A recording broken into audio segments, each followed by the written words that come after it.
যাকাতের মাসলাটা খুবই কঠিন, যেখানে সেখানে গিয়ে জিজ্ঞেস করে এর জবাব পাওয়া সুকঠিন হয়ে যাবে। এই জন্য মাল পবিত্র করার জন্য, জাহান্নামের কঠিন শাস্তি থেকে বাঁচার জন্য আমি আপনাদেরকে উপদেশ দেব, সাজেশন করব, পরামর্শ দেব একটা বই পড়ার জন্য। বইটা লেখক হচ্ছেন আল্লামা ইউসুফ আল কারজাবি। বর্তমান আসরে, এই বর্তমান বিশ্বের একজন সাহসী মুফাক্কির ইসলাম, কাতার ইউনিভার্সিটির শরিয়া ফ্যাকাল্টির ডিন।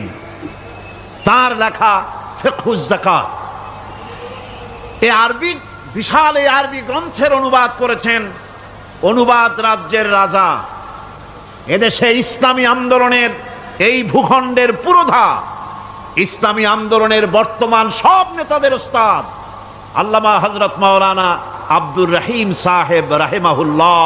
আল্লাহ তাকে জান্নাতুল ফেরদাউসের মেহমান বানায় নিক, জোরে কোন আমিন। তিনি এটার অনুবাদ করেছেন ইসলামে যাকাতের বিধান।